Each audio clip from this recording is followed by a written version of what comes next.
வாங்க, சண்டே இன்னைக்கு நம்ம வீட்டில் ஃபிஷ்ஷும் ப்ரானும் ப்ரிப்பேர் பண்ணியிருக்கோம். அது எப்படி செஞ்சேன்னு சொல்கிறேன். இன்றைக்கி வந்து வெள்ளைக்கிழங்கா மீன் 1 கிலோவும், அப்புறம் செந்நகரன்னு சொல்லுவாங்க அது 1 கிலோ, 1/2 கிலோ ப்ரான்ஸ் வாங்கியிருக்கேன். ஃபஸ்ட்டு குழம்பு எப்படி வைக்கிறதுன்னு பார்க்கலாம். அதுக்கு வெங்காயம், தக்காளி, பச்சை மிளகா, அப்புறம் ஒரு 150 கிராம் புளி. இதை நல்லா 150 கிராம் புளியை மட்டும் நல்லா ஊற வச்சுருங்க. 150 கிராம் அளவு தெரியலை அப்படின்னா 2 பெரிய சைஸ் நெல்லிக்காய் அளவுக்கு புளியை நல்லா ஊற வச்சுருங்க. இப்போ மீன் குழம்புக்கு எப்பயுமே நம்ம நல்லெண்ணெய் தான் ஊற்றணும். ஒரு சின்ன கப் அளவு நல்லெண்ணெய் ஊற்றிருக்கேன். ஒரு 3 ஸ்பூன் நல்லெண்ணெய். அதில் கடுகும் வெந்தயமும் தாளிப்புக்கு போடுறேன். கடுகு உடஞ்சி வெந்தயம் செவந்தோன்னே வெங்காயம், வெள்ளைப்பூடு, பச்சை மிளகா கீறி வச்சுருக்கேன். கருவேப்பிலையும் தாளிக்கிறதுக்கு சேர்த்துக்கோங்க. 4 தக்காளி எடுத்திருக்கேன். ஏன்னா இதை மீன் நம்ம எப்படி பிரிக்கிறோம் அப்படின்னா ஃபுல்லுமே குழம்புக்கு நம்ம யூஸ் பண்ணிக்கல. ஒரு 3/4 கிலோ அளவுக்கு இல்லை 1/2 கிலோ டு 3/4 கிலோ அளவுக்கு தான் நான் வந்துட்டு மீன் போடுறேன் டைரெக்டாக குழம்புல. ரிமைனிங் எல்லாமே வந்து பார்த்திங்கன்னா ஃப்ரை பண்ண போகிறேன். காமிக்கிறேன் எப்படின்னு. 4 தக்காளி கொஞ்சம் பெருசாக தான் நறுக்கி வச்சுருக்கேன். நல்லா வதங்கணும். எப்பயுமே உப்பு சேர்த்துருங்க வதங்கும் போது, ஈஸியாக வதங்கிரும். இப்போ சைமல்டேனியஸாக நம்ம ப்ரான் வந்து ஃப்ரைக்கு நம்ம ப்ரிப்பேர் பண்ணிடுவோம். என்னென்ன சேர்க்குறேன்னு பாருங்கள். இது வந்து கடல் ப்ரான், ஒயிட் கலர் ப்ரான்ஸ் நல்லா பெருசாக இருந்துச்சு. இதில் ஃபஸ்ட்டு தூளுப்பு சேர்க்குறேன். அப்புறம் ஏற்கனவே சொன்ன மாதிரி எங்கள் வீட்டில் குழம்பு மிளகாப்பொடின்னு ஒன்று நாங்கள் அரைச்சி வச்சுருப்போம், அது சேர்க்குறேன்.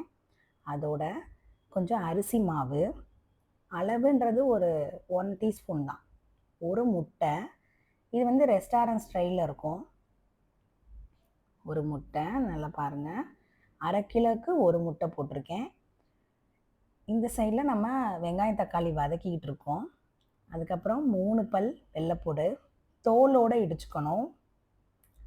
வெள்ளைப்பூடை ஒரு தடவை கழுவி காய வச்சுட்டு அந்த மாதிரி இடிங்க. மண் இருந்துச்சுன்னா தோலோடு தான் கண்டிப்பாக போடணும். தோலோட வெள்ளைப்பூடை இடித்து சேர்க்கும் போது அதுக்கு நல்ல ஒரு ஃப்ளேவரும் நல்லாயிருக்கும். அது டேஸ்ட்டே நல்லா என்ஹான்ஸ் பண்ணி கொடுக்கும். ஒரு 1/2 லெமன் ஊற்றுறேன். இப்போ 1 கேஜி ப்ரான்ஸ் அப்படின்னா வந்து 1 கேஜிக்கு ஒரு லெமன் வேணும். இது 1/2 லெமனே போதும்.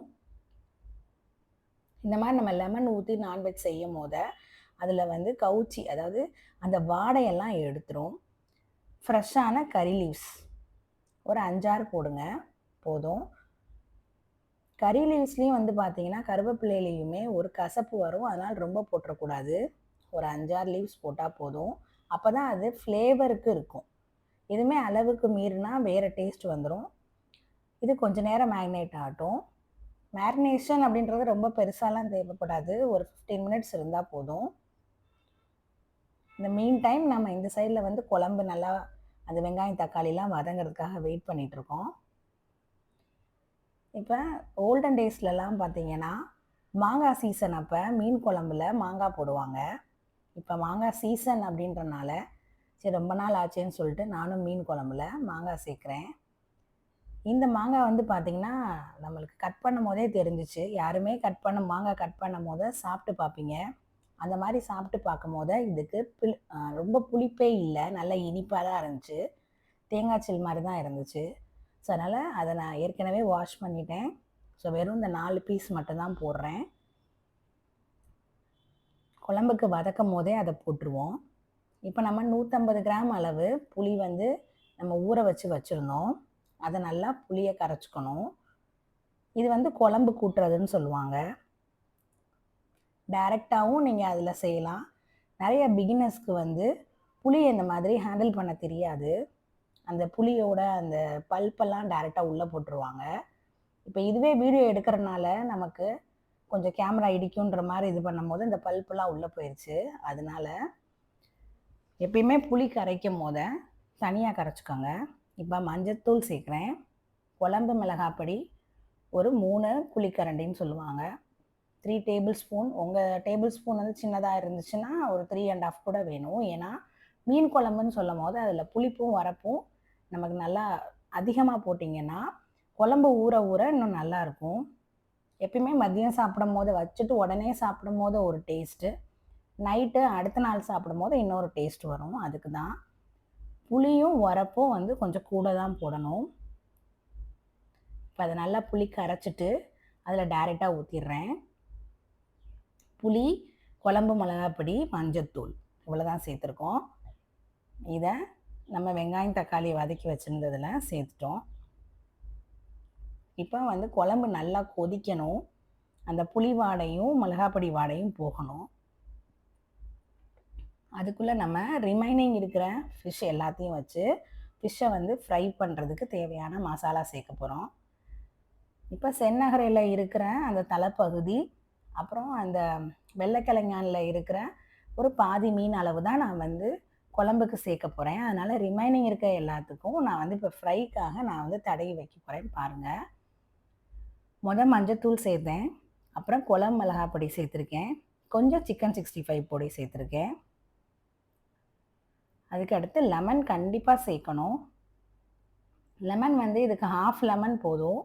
பட் லெமன் இப்போ புளிஞ்சு பார்த்தேன், அதில் வந்து அந்த ஜூஸ் ரொம்ப கம்மியாக இருந்தனால நான் இன்னும் கொஞ்சம் அடிஷ்னலாக சேர்க்குறேன். ஒரு லெமன்லாம் சேர்க்க வேண்டிய அவசியம் இல்லை. இந்த பர்டிகுலர் லெமனில் கம்மியாக இருந்துச்சு. ஸோ உங்களுடைய அளவுக்கு ஹாஃப் லெமன்னாலே போதுமான அளவு. அப்புறம் கொஞ்சம் கருவேப்பிலை சேர்த்துக்கோங்க. அப்புறம் இதுலேயும் ஒரு 4-5 வெள்ளைப்பூடு தோலோட சேர்க்குறேன்.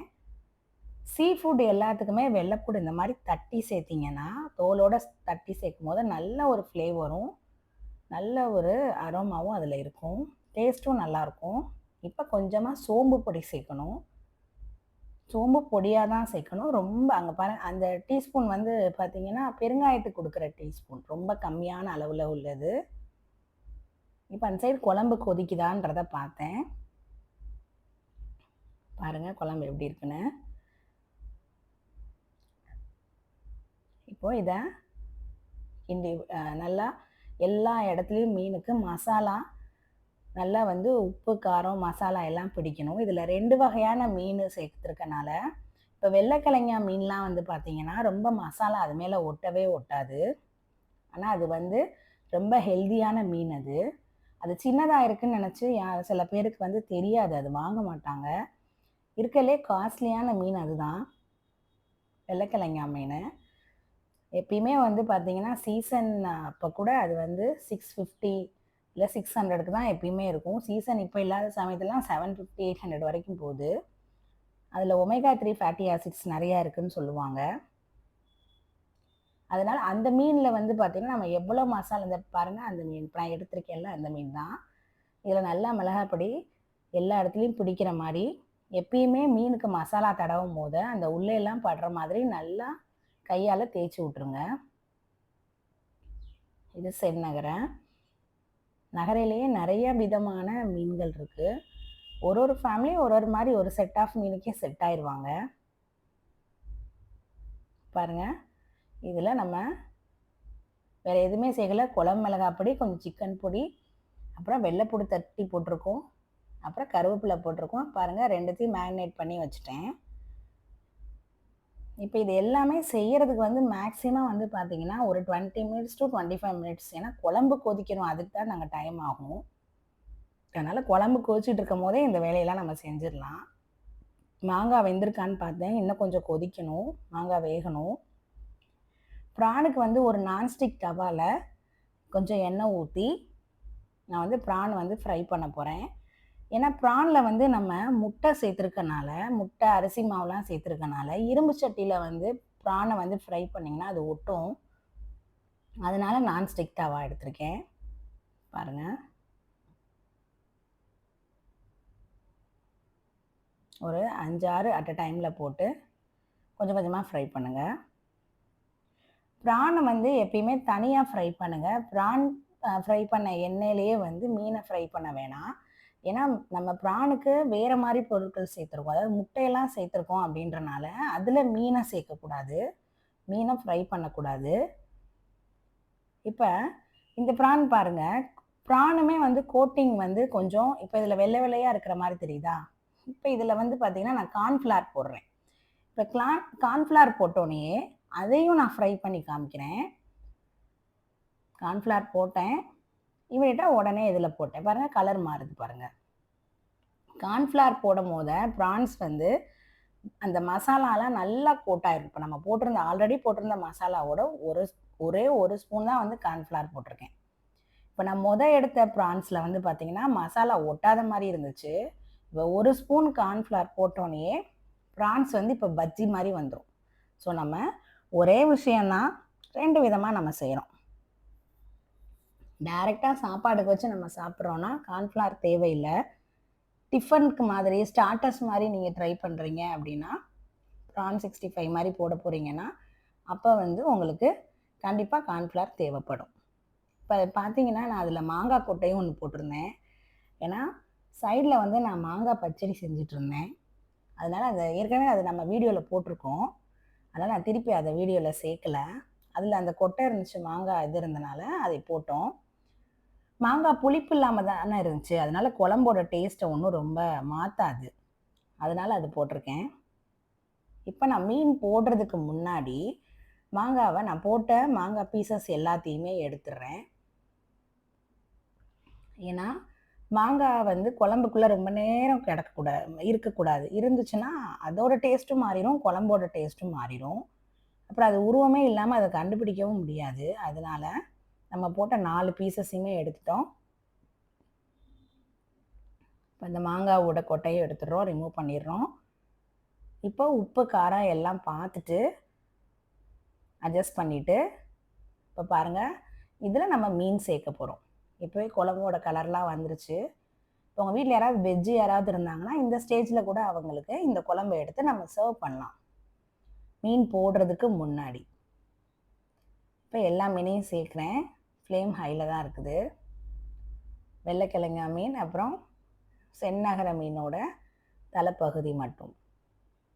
நடுவில் தான் நான் மீனை போட்டோன்னே நடுவில் தான் கிண்டுறேன். மீனை வந்து நான் டிஸ்டர்ப் பண்ணலை, இல்லைன்னா மீன் உடஞ்சிரும். ஒரு கொதி வரட்டும். இப்போ இந்த சைடில் ப்ரான் கம்ப்ளீட்டாக ரெடி ஆயிடுச்சு. பாருங்கள் கார்ன்ஃப்ளவர் போட்டிருக்கனால எப்படி இருக்குன்னு பாருங்கள் கோட்டிங்கு. ஃபைனல் டிஸ்பிளேயில் காமிக்கிறேன் எப்படி இருக்குன்னு. வடை மாதிரி வந்துடும். இந்த ப்ரான்ஸ் பச்சின்னு சொல்லி பாண்டிச்சேரியிலலாம் விற்பாங்க, அது ரொம்ப ஃபேமஸ். அது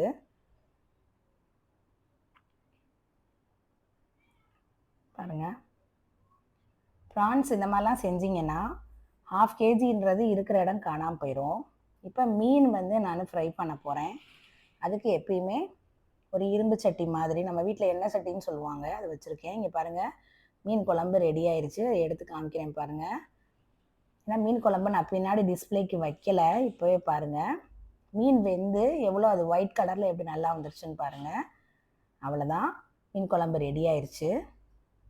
இப்போ ஒரு சைடில் ப்ரான்ஸ் ரெடி ஆகிட்டு இருக்கு, இன்னொரு சைடில் மீனை பொரிச்சு எடுக்க போகிறோம்.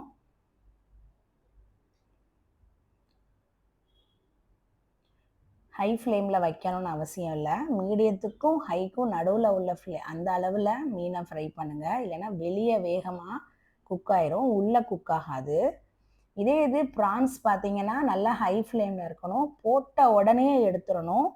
போட்டு 1 minute ஆர் 1.5 minutes தான். இல்லைன்னா ப்ரான்ஸ் வந்து பார்த்தீங்கன்னா ரப்பர் மாதிரி ஆயிரும். அதனால 1.5 minutes அதை எடுத்துடலாம். குழம்பு ஆஃப் பண்ணிட்டேன். மீன் உடையாமல் அதை திருப்பி விடுங்க, எல்லா சைடும் வேகிற மாதிரி.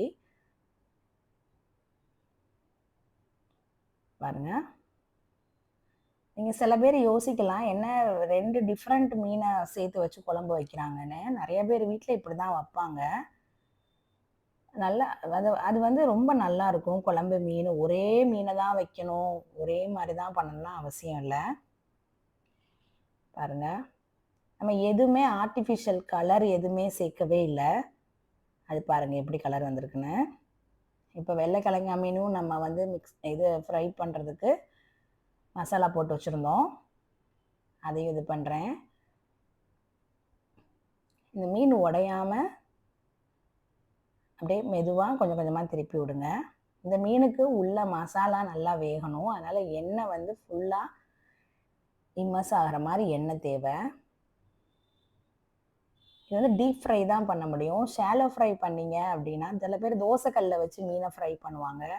அந்த மாரி பண்ணும்போது இந்த வெள்ளைக்கிழங்கு அதுக்கு செட் ஆகாது. ஏன்னா, இது நல்லா உள்ள வேகணும். இதுதான் ஃபைனல் அவுட்புட்டா இருந்துச்சு. பாருங்க. அவ்வளோதான் ரொம்ப ஈஸி. நீங்களும் செஞ்சு பார்த்துட்டு எனக்கு கமெண்ட்ஸ்ல சொல்லுங்க. Thank you. பாய்.